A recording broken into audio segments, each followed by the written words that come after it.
Anong magagawa? Laging natutulala tuwing lumalapit ka, tuwing lumalapit ka. Ako'y natutuwa kahit di sinasadya, pinupuno ng saya.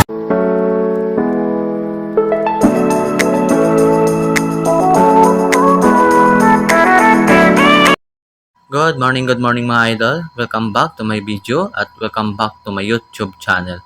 Sa hindi pa nakapag-subscribe sa aking YouTube channel, i-click lang yung bell button para updated kayo sa ating mga video. At yun nga mga idol, meron tayong nadaanan ditong masarap na ice cream. Anong magagawa? Laging natutulala tuwing lumalapit ka, tuwing lumalapit ka. Ako'y natutuwa.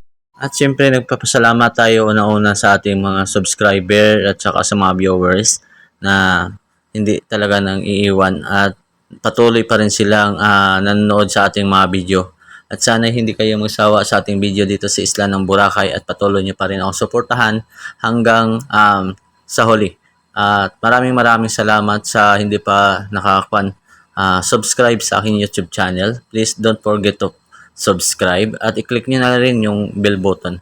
At saka yun nga mga idol, dito tayo sa Lake Town kasi may event kasi dito. Nagpapasalamat tayo sa ating mga kapulisan kasi dyan lagi sila para sa peace and order. Never gonna give you up, never gonna let you down, never gonna run around and desert you, never gonna make you cry, never gonna say goodbye. Yung event nga pala ito mga idol is tourism po mga idol na event. At yun nga, nagpapasalamat tayo sa ating mabutihing mayor. Lagi siya nandyan para sa mga event. Tapos laging active at mabuligon talaga yung ating mayor dito sa Isla ng Boracay. Hindi talaga siya nagsasawa lalo dito sa Isla ng Boracay para i-maintain yung peace and order.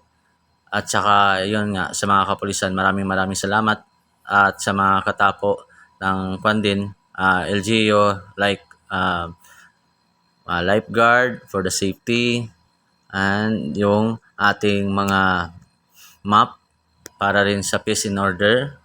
Katuwang sila ng ating kapulisan dito sa Isla ng Boracay at saka yung map natin lagi nandyan nag-a-assist lalong-lalo na sa mga student dito sa Isla ng Boracay. Diyan sila nyo makikita araw-araw.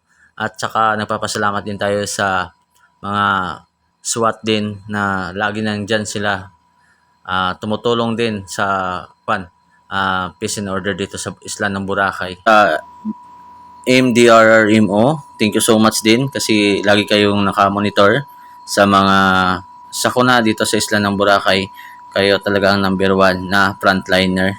At saka siyempre sa lahat din dito na mga volunteer, nagpapasalamat din tayo. Hanggang dito na lang. Thank you so much.